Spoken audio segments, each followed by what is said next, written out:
প্ৰতিফলিত কোণ এতিয়া আমি 1 নম্বৰটো লিখিম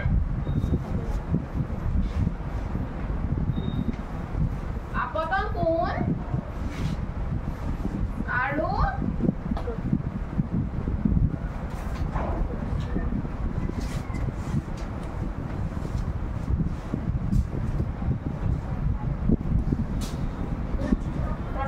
প্ৰতিফলন কোণ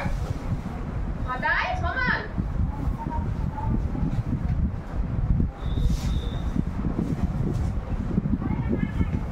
হ'ব তাৰপিছত এইটো কি আছে ইয়াত কি পালো আপতিত ৰশ্মি আছে অভিলম্ব আছে আৰু প্ৰতিফলিত ৰশ্মি আছে হয় নাই আৰু গোটেইখিনি একেটা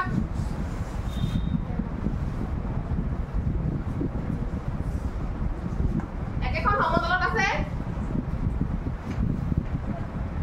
আমি কি লিখিম এতিয়া 2 নম্বৰ সূত্ৰটো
प्रतिबिंब हम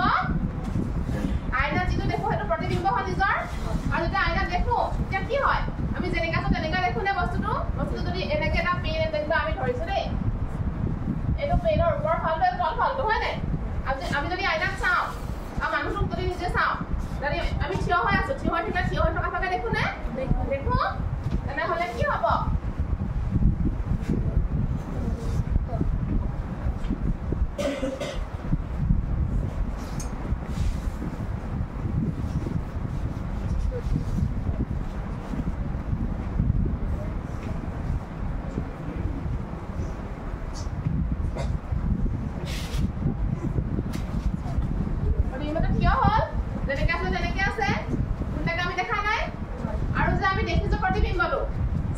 নেকি বস্তুটো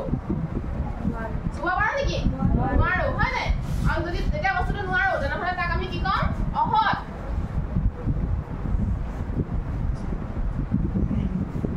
প্ৰতিবিম্ব সদায় থিয় আৰু অসৎ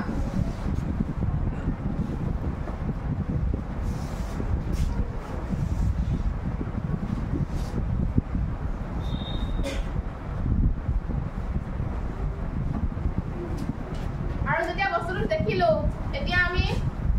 কোনে কোনে আছো হয় নাই এটা মুহাতখন যেতিয়া লৰচৰ কৰিছো মুহাতখন কোনফালে দেখিছো বাওঁফালে দেখিছো হয় নাই তেনেহ'লে কি হ'ল পাৰ্শ্বীয়ভাৱে উল্টা বস্তুটো উল্টা হৈছে পথালিকে উল্টা হৈছে পথালিকে উল্টা হ'লে তাক কি ক'ম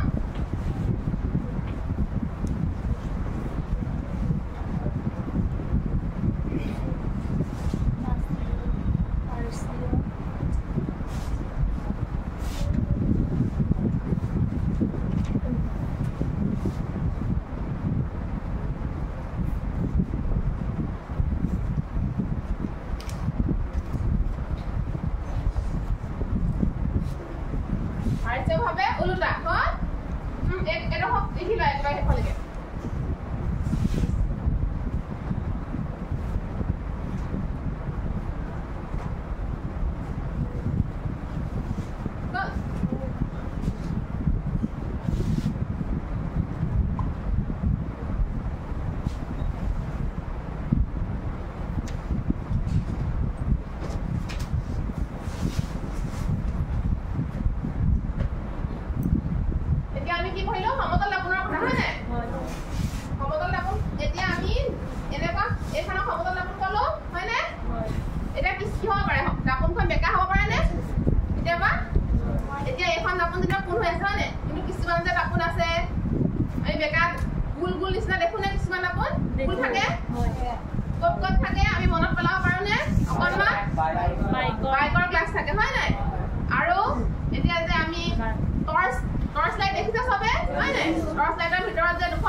এতিয়া আমি সকলো লক্ষণৰ কথা পঢ়িলো এক গোলাকাৰ দৰ্পণৰ কথা তাৰে পঢ়াবা তোমালোকক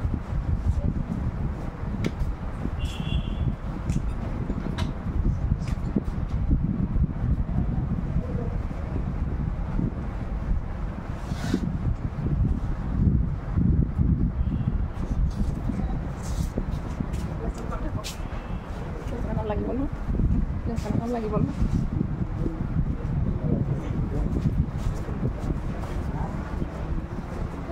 ओके কি পঢ়ি আছো আমি পোহৰৰ প্ৰতিফলন আৰু প্ৰতিহৰণ প্ৰতিহৰণটো বাৰু পাছলৈ কৈছো প্ৰথমতে আছে পোহৰ পোহৰটো কি গম পালা এমে বুজাই গ'ল হৈছে পোহৰ তাৰপিছত কি আহিলে প্ৰতিফলন প্ৰতিফলনৰ কথা কাৰ লগত বুজিলা তোমালোকে এমে কি দেখালে এখন সমতল দৰ্পণ হয়নে আইনা নিজৰ মুখখন দেখিছানে তোমালোকে দেখিছো চোৱা দেখিছা কেনেকুৱা দেখিছা এনে যে অলপ আগতে বুজাই গ'ল সমতল দৰ্পণ কি হয় প্ৰতিবিম্বটো কেনেকুৱা হয় থিয় হয় হয়নে মানে আমি যেনেকুৱা মই যেনেকৈ থিয় হৈ আছো মই নিজকে যেনেকৈ ভৰিৰ পৰা মূৰলৈকে দেখিছো দৰ্পণখনতো একেদৰে দেখিছো মোৰ মূৰটো তললৈ হৈ গৈছে নেকি নাই হোৱা তো সমতল দৰ্পণৰ বৈশিষ্ট্য কেইটা গম পালা কেনেকুৱা হয় কি হয় তাৰ বাহিৰে মেমে আৰু দুটামান কথা কৈছিলে যে কিছুমান আৰু বেলেগ ধৰণৰ দৰ্পণো থাকে হয়নে বেলেগ ধৰণৰ দৰ্পণবোৰ কেনেকুৱা হয় এতিয়া যদি মই কওঁ দৰ্পণ তোমালোকে পঢ়িলা সমতল দৰ্পণ হয়নে সমতল দৰ্পণ আৰু এটা মেমে এটা শব্দ কৈ থৈ গ'ল কি কৈ থৈ গ'ল গোলাকাৰ দৰ্পণ হয়নে বা গোলকীয় দৰ্পণ গোলাকাৰ দৰ্পণ ঠিক আছে তো গোলাকাৰ দৰ্পণ কি হয় গোলাকাৰ দৰ্পণ কি হয় বুলি ক'লে তোমালোকে এটা কথা ক'লা যে বাইকৰ গ্লাছখনত আমি যিখন দৰ্পণ দেখো সেইখন গোলাকাৰ দৰ্পণ হ'ব পাৰে মানে এইখন কেনেকুৱা আকৃতি দেখিবলৈ আয়তৰ নিচিনা মানে এইখন সমতল হয়নে সমান সমতল মানে সমান কিন্তু গোলাকাৰ বুলি কোৱাৰ লগে লগে দৰ্পণখন কেনেকুৱা হ'ব ঘূৰণীয়া গোল আৰু ঘূৰণীয়া দৰ্পণখনৰ দুটা ভাগ আছে তাৰে এটা হৈছে অৱতল দৰ্পণ শুনিছানে কেতিয়াবা অৱতল দৰ্পণ আৰু এটা হৈছে উত্তল দৰ্পণ এতিয়া অবতল দাপোন আৰু উত্তল দাপোনটো কি হয় সেই বিষয়ে আমি পঢ়িম হ'বনে হ'ব ঠিক আছে সমতলৰ কথাখিনি হৈ গ'ল এতিয়া অবতলনো কি অবতলখন আহিল ক'ৰ পৰা আহিল অবতলখন যদি আহিল ক'ৰ পৰা বুলি কওঁ বা সমতলটো মুচি দিছোঁ কাৰণ সমতল হৈ গ'ল এতিয়া অবতলখন ক'ৰ পৰা আহিল বুলি ক'লে আমি প্ৰথমতে গম পাইছোঁ যে অবতলখন এখন কি হয় গোলাকাৰ দাপোন হয়নে যদি গোলাকাৰ দাপোন আহি কোনোবা এটা গোল বস্তুৰ পৰা আহিব লাগিব মানে ঘূৰণীয়া বস্তুৰ পৰা আহিব লাগিব তো মই ধৰি লৈছোঁ সেইটো এটা মোৰ গোলক বা তোমালোকৰ ল'ৰাখিনিয়ে যে ফুটবল খেলা বা ক্ৰিকেট খেলা বলটো তেনেকুৱা এতিয়া ধৰা মই ফুটবলটো মাজতে মই কাটি দিওঁ এনেকৈ কৰি ঠিক আছে মই যে এনেকৈ কাটি দিলোঁ মোৰ লগত কোনটো থাকিব এইখন থাকিলেনে এতিয়া গোলাকাৰ দাপোনখনৰ যদি এই অংশটো থাকি যায় এতিয়া মই যদি এইফালে এটা ধুনীয়া প্ৰলেপ লগাই দিওঁ যিকোনো প্ৰলেপ মানে মই এইফালেদি পোহৰ পাৰ হৈ যাবলৈ নিদিওঁ তেনেহ'লে এই দাপোনখনক আমি কি বুলি দাপোন ক'ম অবতল দাপোন এইখন অবতল দাপোন হৈ গ'ল এই দাপোনখন ক'ৰ অংশ হয় এখন গোলাকাৰ দাপোনৰ অংশ হয় তেনেহ'লে মই এতিয়া বলটো এইফালৰ পৰা কাটিছিলোঁ আৰু মোৰ এই একেটা বলে যদি মই এইফালৰ পৰা কাটি দিওঁ আৰু এইটো চাইড যদি মই নাইকিয়া কৰি দিওঁ তেতিয়া মই কি দাপোন পাম উত্তল দাপোন এইখন দাপোন কেনেকুৱা হ'ব উত্তল দাপোন হৈছেনে বুজি পাইছানে পাইছা এতিয়া আঁকি ল'বানে তোমালোকে আঁকি লোৱা উত্তল দাপোন আৰু অবতল দাপোন আঁকি লোৱা তাৰপিছত আমি কি পঢ়িম গম পোৱানে আমিতো ছবিটো গম পালোঁ উত্তল দাপোন অবতল দাপোন ছবিটো গম পালোঁ এতিয়া আমাৰ মেমে পঢ়াই গ'ল যে অবতল দাপোনত প্ৰতিবিম্ব কেনেকৈ গঠন হয় হয়নে এতিয়া উত্তল দাপোনতো প্ৰতিবিম্ব গঠন হ'ব যাৰ কাৰণে আমি নিজকে দেখিম বা বেলেগ বস্তু দেখিম হয়নে যদি তেনেকুৱা হয় আঁকিছা চবেই ঠিক আছে এতিয়া চোৱা প্ৰথম আহিছোঁ অবতল দাপোন কেনেকুৱা আছিলে এনেকুৱা আছিল নে ইয়াৰ এটা চাইড ভিতৰ ফালে সোমোৱা এতিয়া অবতল দাপোন কি বুলি ক'লে কি লিখিবা তোমালোকে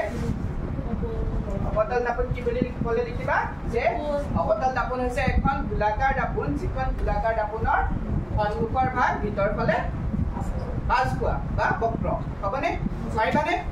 পাৰিবা এতিয়া চোৱা এতিয়া গোলাকাৰ দাপোনখনৰ ভিতৰত অবতল দাপোনৰ ইয়াত কিছুমান অংশ থাকে এই অংশখিনিৰ কথা পঢ়িম আমি এতিয়া যেতিয়া আমি পঢ়োঁ যে তোমালোকে এটা বৃত্ত আছে বৃত্তটো এটা কি থাকে কেন্দ্ৰ থাকে আমাৰ এইখন এই দাপোনখন এনেকুৱা এটা গোলকৰ পৰা আমি কাটি আনিছোঁ হয়নে যদি মই কাটি আনিছোঁ এই গোলকটো ইয়াত এটা কেন্দ্ৰ থাকিবনে আছিলে যিটো আমি কাটি দিয়াৰ আগতে হয়নে যদি আছিলে এইটো কেন্দ্ৰটোক আমি বৃত্তৰ ক্ষেত্ৰত আমি যেতিয়া কেন্দ্ৰ লিখোঁ তেতিয়া আমি কি লিখোঁ চি বা অ' লিখোঁ কিন্তু আমি দাপোনৰ ক্ষেত্ৰত ইয়াত চি বুলি লিখিম আৰু এইটো কি বুলি ক'ম চেণ্টাৰ বা অসমীয়াত ভাঁজ কেন্দ্ৰ অসমীয়াত ক'ম ভাঁজ কেন্দ্ৰ এতিয়া ভাঁজ কেন্দ্ৰটো পালোঁ তাৰ বাহিৰত আৰু এই দাপোনখনৰ এটা মাজৰ ভাগ আছেনে আমি এনেকুৱা এটা বস্তু যেতিয়া পাওঁ ইয়াৰ এটা মাজৰ ভাগ থাকিব মাজতে হ'ব আৰু সেই মাজৰ ভাগটোক ইয়াত পি বুলি কওঁ আৰু সেইটো অসমীয়াত লিখে মেৰু হ'বনে বুজি পাইছোনে ইয়ালৈকে এতিয়া এইখন এখন অবতল দাপোনখনৰ এটা ভাঁজ কেন্দ্ৰ আছে আৰু লগতে এটা কি আছে মেৰু আছে আৰু মেৰুটোক আমি কি নামেৰে দিছোঁ পি এতিয়া চোৱাচোন এই বৃত্তটো যে আমি পাইছিলোঁ বৃত্তটোৰ পৰা ইয়ালৈ এডাল যেতিয়া আমি ৰেখা টানো এই ৰেখাডালক কি বুলি কওঁ ব্যাসাৰ্ধ হয়নে যে একেধৰণে ইয়াত আমি এডাল ৰেখা টানিব পাৰোঁনে পাৰোঁ এই ৰেখাডালক আমি ইয়াত কি বুলি ক'ম ব্যাসাৰ্ধ ইয়াতে একে ব্যাসাৰ্ধ হ'বনে এডাল হ'ব মানে আমি চি পি ইকুৱেল টু ব্যাসাৰ্ধ বুলি ক'ব পাৰিম নে নোৱাৰিম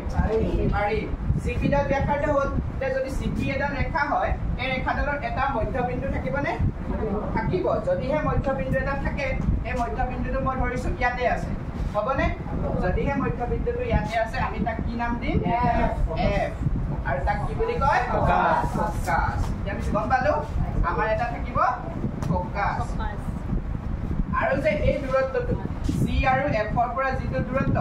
এই মাজৰ দূৰত্বটোক আমি কি বুলি কওঁ ফ'কাছ দৈৰ্ঘ্য হয়নে বুজি পাইছানে পাইছা এটা অবতল দাপুখনত আমি কি বস্তু পালো প্ৰথমতে পালো এটা সি মানে ভাজ কেন্দ্ৰ টি মানে মেৰু তাৰপিছত এফ মানে ফকাস আৰু সিএফ ৰ মাজৰ দূৰত্বটো কি বুলি কম ফকাস দৈৰ্ঘ্য আৰু সি আৰু পি ডালক আমি কি বুলি কম ব্যাসাৰ্ধ আৰু ব্যাসাৰ্ধ যেতিয়া আমি বৃত্তৰ ক্ষেত্ৰত ব্যাসাৰ্ধ কব ব্যাসাৰ্ধটো কি বুলি কয় কি বুলি লিখো r বুলি লিখোনে হয়নে তো সিপি ডাল হৈ গল আমাৰ r এতিয়া আমি কি পালো তোমালোকে ভালকৈ লিখিবা এতিয়া বুজি পালা এইখিনি পাইছো ঠিক আছে মই ভালকৈ লিখাই দিছো লিখা এখন অবতল দাপুলত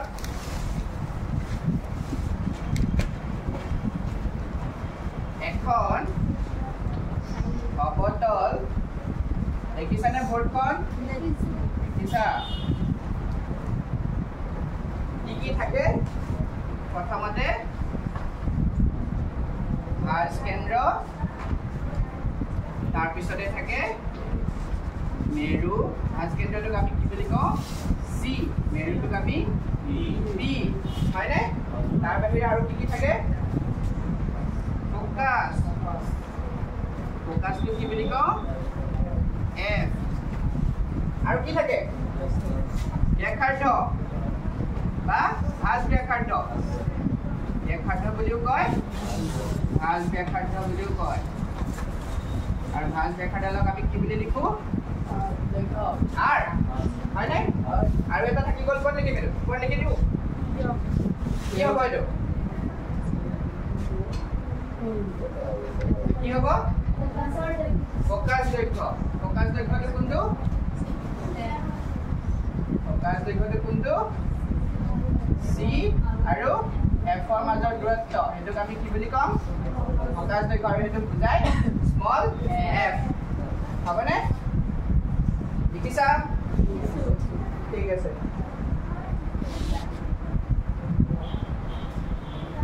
লিখি লোৱা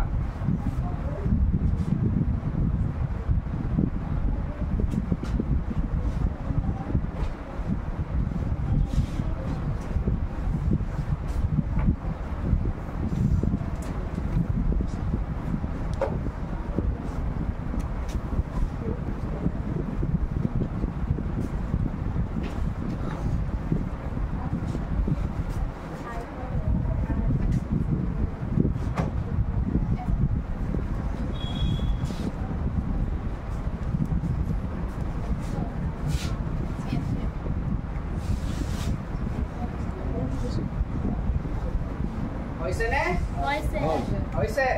মহাই দিও Sarwana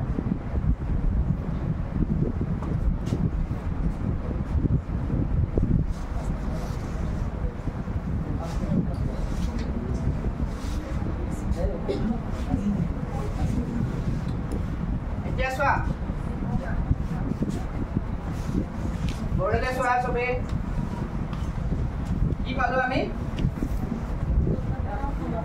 F বুলি এটা পাইছো F টো কি হয় C আৰু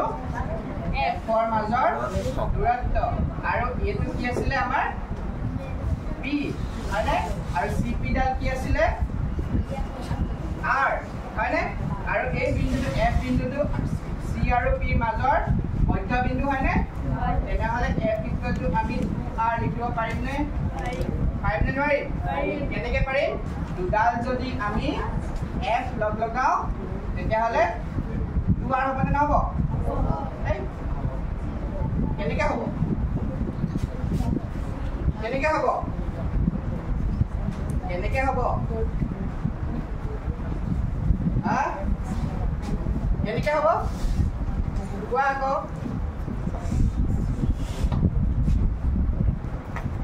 কেনেকৈ হ'ব নহব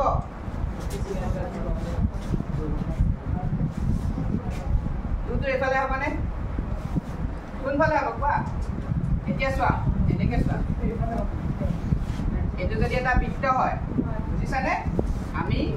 এইডালক কি বুলি কওঁ R বুলি কওঁ ইয়াতে যদি মই আধা কৰি দিওঁ কি হ'ব R/2 R/2 equal to F হ'বনে? হ'ব মানে 2F ইকুৱেল টু R হ'ব নাই? এইটো যদি মই F কৰোঁ এইটো R/2 হ'বনে? এইটো হৈছে দাপোনৰ এটা সূত্ৰ কি দাপোনৰ গোলাকাৰ দাপোনৰ এটা সূত্ৰ কি হ'ব 2F ইকুৱেল টু R আৰু F ইকুৱেল টু R/2 লিখি লোৱা আমি এইখিনি কিহৰ ক্ষেত্ৰত পঢ়ি আছো এতিয়া গোলাকাৰ দাপোনৰ ক্ষেত্ৰত আৰু গোলাকাৰ দাপোন কেই প্ৰকাৰৰ হয় দুই প্ৰকাৰৰ কি সমতল আৰু উত্তল দাপোন হ'বনে বুজি পাইছো সবে পাইছো ঠিক আছে আজিলৈ ইয়াতে শেষ কৰিছো আমি নেক্সট ক্লাছত অবতল দাপোন আৰু উত্তল দাপোনে কেনে ধৰণৰ প্ৰতিবিম্ব গঠন কৰে সেই বিষয়ে ঠিক আছে থ্যাংক ইউ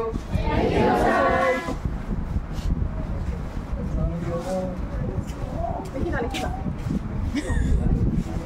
ঐ